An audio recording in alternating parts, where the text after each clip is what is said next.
Raipur news में आपका स्वागत है और मैं हूं आपके साथ शिवानी। आइए हम आपको लेकर चलते हैं खबरों की ओर। रायपुर मुख्यमंत्री विष्णुदेव साय ने आज राजधानी रायपुर के महिला थाना चौक मधुसूदन दास चौक में उत्कल दिवस के अवसर पर महान स्वतंत्रता संग्राम सेनानी बैरिस्टर मधुसूदन दास की प्रतिमा पर माल्यार्पण कर उन्हें सादर नमन किया। मुख्यमंत्री साय ने उत्कल समाज और ओडिशा वासियों को दी शुभकामनाएं। मुख्यमंत्री साय ने ओडिशा राज्य स्थापना दिवस उत्कल दिवस पर प्रदेश सहित देश भर में चल रहे उत्कल समाज के सभी बंधुओं को हार्दिक बधाई और शुभकामनाएं दी। उन्होंने कहा कि यह दिवस केवल ओडिशा के संगठन का उत्सव नहीं बल्कि संघर्ष, आत्मगौरव और सांस्कृतिक एकता की प्रेरणा है। मुख्यमंत्री ने कहा कि छत्तीसगढ़ में बड़ी संख्या में उत्कल समाज के लोग निवास करते हैं जो प्रदेश की सामाजिक समरसता और विविधता को सशक्त बनाते हैं। बैरिस्टर मधुसूदन दास के योगदान को किया नमन। मुख्यमंत्री साय ने कहा कि बैरिस्टर मधुसूदन दास जैसे दूरदर्शी और समर्पित व्यक्तित्व के संघर्षों के कारण ही 1 अप्रैल 1936 को ओडिशा राज्य का गठन हुआ है। मुख्यमंत्री साय ने कहा कि छत्तीसगढ़ और ओडिशा के बीच सदियों से सांस्कृतिक और सामाजिक संबंध रहे हैं। उन्होंने बताया कि महाप्रभु श्री जगन्नाथ को चढ़ने वाला भोग का चावल आज भी छत्तीसगढ़ से जाता है। विशेष रूप से देवभोग क्षेत्र का चावल जो प्रभु के प्रसाद के रूप में उपयोग होता है, दोनों राज्यों के धार्मिक जुड़ाव का प्रतीक है। महाप्रभु जगन्नाथ प्रदेशवासियों के कल्याण की कामना मुख्यमंत्री साय ने महाप्रभु श्री जगन्नाथ के छत्तीसगढ़ वासियों के सुख, शांति और समृद्धि की कामना की। उन्होंने कहा कि भगवान जगन्नाथ का आशीर्वाद हमेशा छत्तीसगढ़ वासियों पर बना रहेगा। इस अवसर पर विधायक किरण देव, विधायक परसुंदर मिश्रा, विधायक सुनील सोनी, महापौर मीनल चौबे, सभापति सूर्यकांत राठौर, संजय श्रीवास्तव, उत्कल समाज के सदस्य एवं बड़ी संख्या में गणमान्य नागरिक उपस्थित थे। अब बढ़ते हैं रायपुर की दूसरी खबर की ओर, जो कि राजधानी रायपुर के रायपुरा डिपरापारा एक इलाके में खारून नदी के किनारे खुदाई के दौरान 6वीं से 14वीं शताब्दी के पुरातत्व अवशेष मिले हैं। यह खोज बेहद महत्वपूर्ण मानी जा रही है क्योंकि यहाँ से सिलबट्टा, धान कूटने का बहाना, मिट्टी के बर्तन और बड़े पत्थरों से बने मुसल जैसे ऐतिहासिक सामान बरामद किए गए हैं। पुरातत्वविदों के लिए महत्वपूर्ण खोज विशेषज्ञों का मानना है कि यह स्थान प्राचीन रायपुर का असली केंद्र हो सकता है, जहां कभी बाजार भी लगता होगा। यहाँ से मिले कुछ अवशेष सिरपुर की खुदाई में मिले अवशेषों से मेल खाते हैं, जो इस संस्थान के ऐतिहासिक महत्व को और मजबूत करता है। यह अवशेष तब सामने आए जब निजी जमीन के मालिक ने ट्रैक्टर और मशीन से जमीन समतल करने का काम शुरू किया। खुदाई के दौरान जब बड़ी संख्या में ऐतिहासिक अवशेष मिले तो कुछ ड्राइवरों ने इन्हें किनारे रख दिया, लेकिन जमीन मालिक ने प्रशासन और पुरातत्व विभाग को सूचना नहीं दी।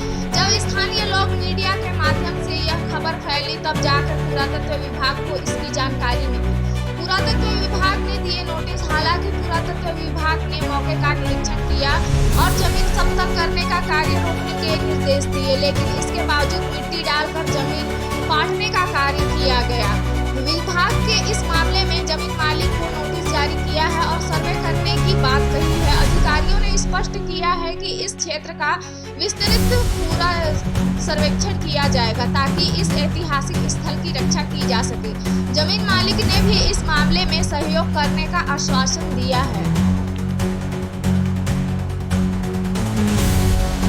अब बढ़ते हैं तीसरी खबर की ओर, जो कि छत्तीसगढ़ हाई कोर्ट ने CGMSC 411 करोड़ के मेडिकल उपकरण खरीदी घोटाले के 4 आरोपियों की अग्रिम जमानत अर्जी को खारिज कर दी है।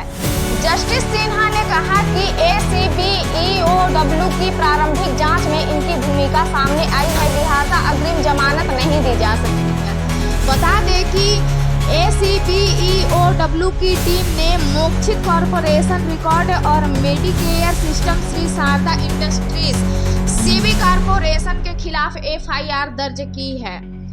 26-27 दिन में 411 करोड़ की खरीदी के आदेश दरअसल स्वास्थ्य विभाग के साल 2021 में उपकरणों और मशीन की खरीदी प्रक्रिया शुरू की थी।